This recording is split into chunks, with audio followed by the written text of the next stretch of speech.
नमस्कार। शुरुआत करते हैं बड़ी खबर के साथ। केदारनाथ धाम में हेली सेवा शुरू हो गई है। गुप्तकाशी, सोनप्रयाग, मैखंडा, जामू फाटा और भड़ासू से हेलीकॉप्टर्स ने उड़ान भरी है। सुबह 6 बजे से धाम के लिए हवाई सेवाओं की शुरुआत हो गई है। 8 हेली ऑपरेटर चला रहे हैं यहां पर हेलीकॉप्टर। केदारनाथ तक हेली सर्विस की शुरुआत हो गई है। 4 धाम यात्रियों को ई पास की अनिवार्यता भी कर दी गई है। बद्रीनाथ केदारनाथ की वेबसाइट पर रजिस्ट्रेशन करना होगा। फॉर्म भरते ही एसएमएस से रजिस्ट्रेशन का नंबर भी मिल जाएगा। हवाई सेवा के यात्रियों को रजिस्ट्रेशन की छूट भी दी गई है। ये बड़ी खबर हम आपको बता रहे हैं। एक अच्छी खबर सामने आई है। हेली सेवा की शुरुआत हो गई है। यात्रियों को अब हेलीकॉप्टर की सुविधा यहां पर मिलनी शुरू हो गई है।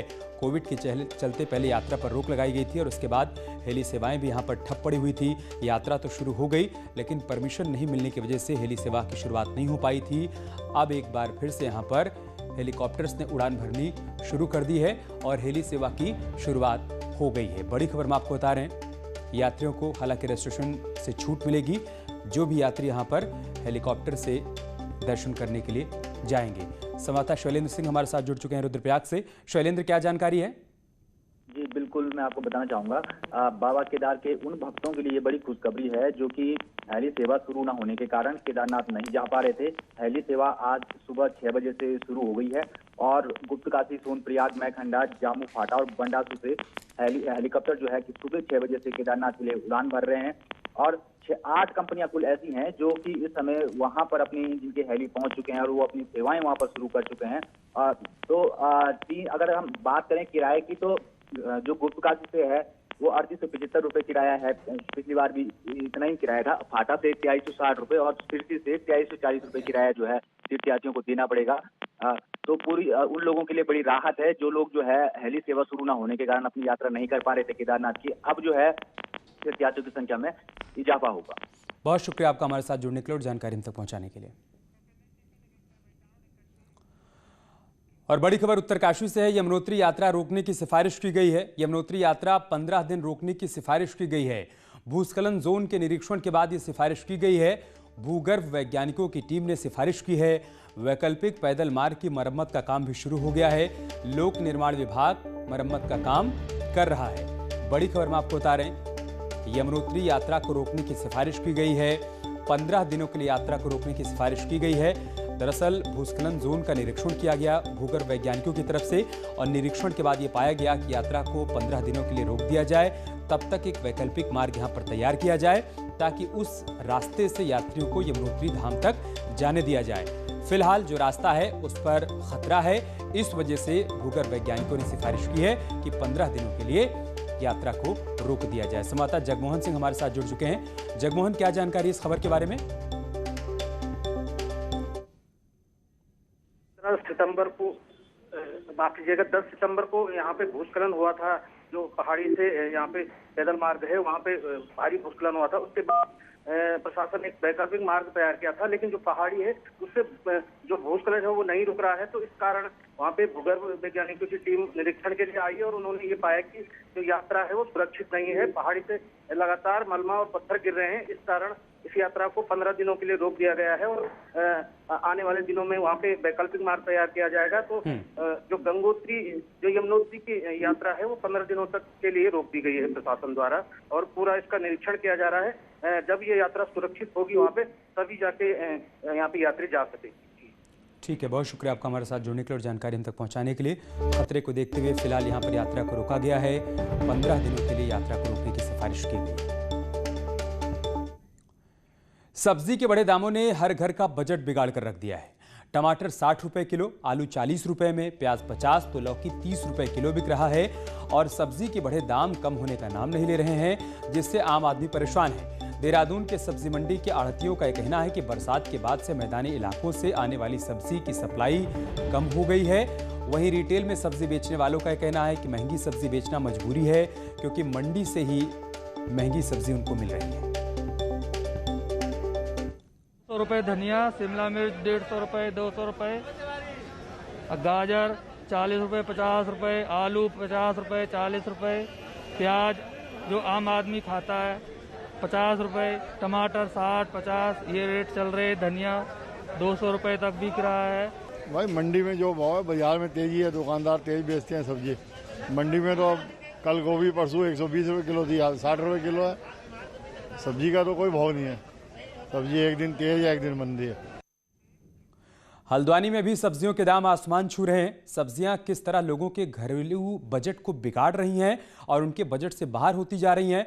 बाजार में जाते ही जो हरी भरी सब्जियां, रंग बिरंगी विटामिन और स्वाद से भरपूर सब्जियां आपको ललचाती हैं, उनके दाम इन दिनों आसमान छू रहे हैं। यहां तक कि सब्जियों का राजा आलू भी आम जनता की पहुंच से दूर हो चुका है। सब्जियों के बढ़े हुए दामों से दुकानदार से लेकर ग्राहक तक परेशान है, क्योंकि महंगी सब्जी बेचने और खरीदते समय दुकानदार और ग्राहक दोनों ही सोचने पर मजबूर है।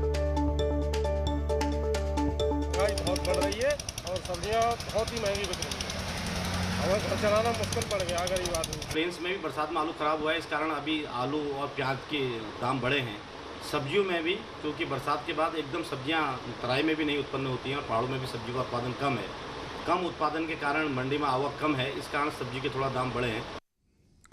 और एक बड़ी खबर देहरादून से है। कोविड की रोकथाम की शपथ लेंगे सीएम त्रिवेंद्र रावत। पीएम के जन जागरूकता अभियान के तहत शपथ लेंगे। सुबह 11 बजे शपथ का कार्यक्रम है। सचिवालय में शपथ लेंगे सीएम त्रिवेंद्र रावत। अलग अलग जगहों पर कार्यक्रम का आयोजन भी किया गया है। तो पीएम जन जागरूकता अभियान के तहत शपथ लेनी है और मुख्यमंत्री के साथ साथ तमाम अधिकारी और मंत्री भी शपथ लेंगे, ताकि लोगों को कोविड के प्रति जागरूक किया जा सके, उनको बताया जा सके कि कैसे खुद को कोविड महामारी से बचाया जा सकता है।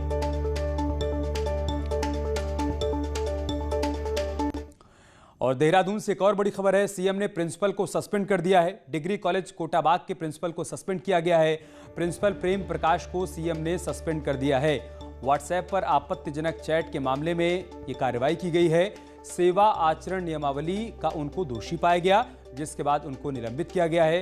प्रमुख सचिव उच्च शिक्षा की संस्कृति पर सीएम ने ये कार्रवाई की है।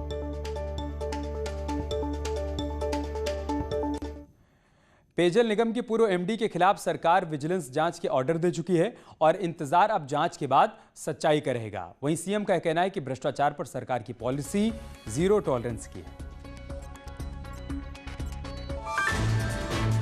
कांग्रेस सरकार के खिलाफ 2017 के चुनाव में बीजेपी ने करप्शन को मुद्दा बनाया, पर अब तैयारी 2022 की हो रही है, जिसमें बीजेपी जीरो टॉलरेंस को अपनी उपलब्धि बताने से नहीं चूकेगी। और इसी संदेश पर आगे बढ़ते हुए सीएम त्रिवेंद्र सिंह रावत ने पेयजल निगम के पूर्व एमडी भजन सिंह के खिलाफ विजिलेंस जांच के आदेश दे दिए हैं।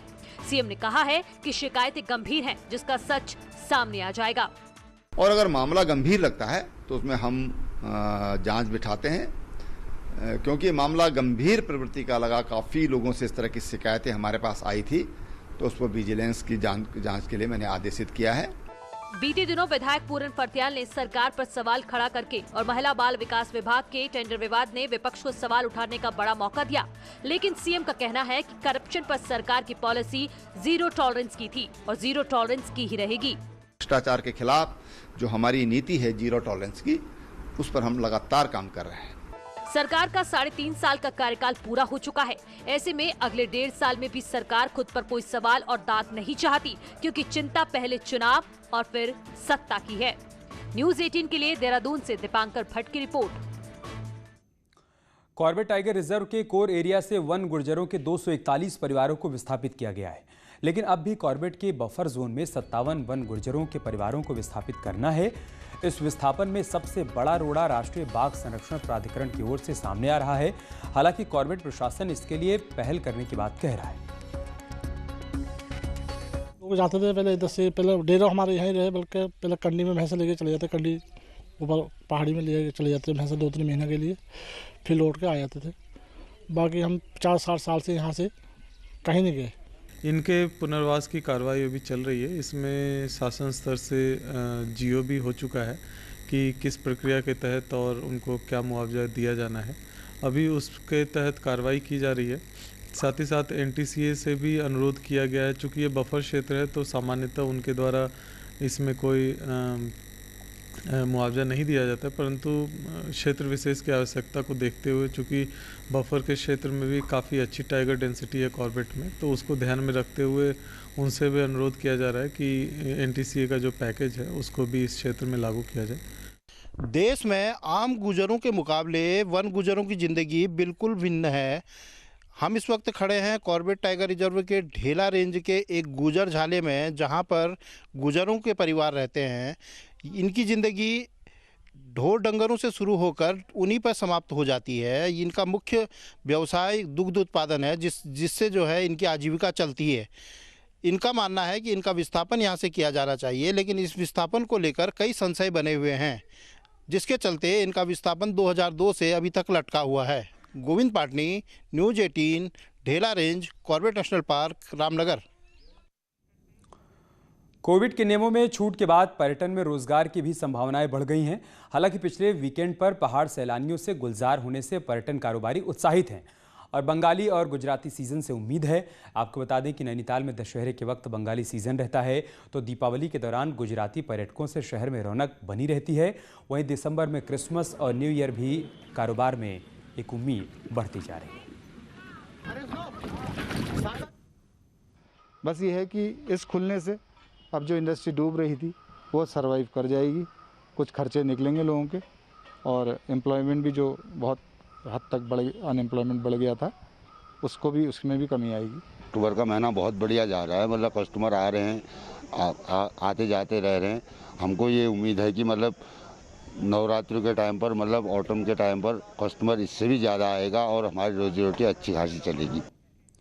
अल्मोड़ा के ऐतिहासिक मल्ला महल को अपने पूर्व के स्वरूप में लाने का काम शुरू कर दिया गया है। 1518 में स्थापित मल्ला महल में पहले चंद राजाओं का महल, फिर अंग्रेजों की कमिश्नरी और प्रशासनिक व्यवस्था यहीं से चलती है। 500 साल पुराने किले को म्यूजियम बनाया जा रहा है और इसके साथ ही कुमाऊं कल्चर सेंटर भी इसी स्थान पर स्थापित किया जाएगा। डीएम ने कहा है कि जल्द ही कलेक्ट्रेट स्यालीघार के पास शिफ्ट कर दिया जाएगा। काफ़ी अच्छा प्रयास किया जा रहा है और इसमें यूटीडीबी के माध्यम से इस प्रोजेक्ट को एग्जीक्यूट किया जा रहा है। तो उसमें कोशिश ये की जा रही है कि कलेक्ट्रेट की शिफ्टिंग भी हमारा एक बहुत महत्वपूर्ण इसका हिस्सा है। तो कलेक्ट्रेट की शिफ्टिंग करते हुए यहाँ पे जो पुराना जो हमारा 500 साल पुराना जो हमारा किला है, उसमें म्यूज़ियम के तौर पे इसको डेवलप करके एक अल्मोड़ा फोर्ट की आइडेंटिटी बनाते हुए और हम लोगों को हब एंड स्पोक मॉडल पे इसको डेवलप करना चाह रहे हैं। और बात करते हैं कोरोना अपडेट की। प्रदेश में गुरुवार को कोरोना के 400 नए केस सामने आए हैं, जिसके बाद अब राज्य में कोरोना के कुल मरीजों की संख्या 53,000 की पार पहुंच चुकी है। वहीं एक्टिव केस 7,800 के पार हैं। कोरोना से प्रदेश में अब तक 702 लोगों की जान चली गई है। गुरुवार को देहरादून में 70 नए मामले सामने आए, हरिद्वार में 76 केस और नैनीताल में 58 कोरोना के नए केस सामने आए हैं। यहाँ रुक रहे एक छोटे से ब्रेक के लिए, जल्द लौटेंगे कुछ और खबरों के साथ।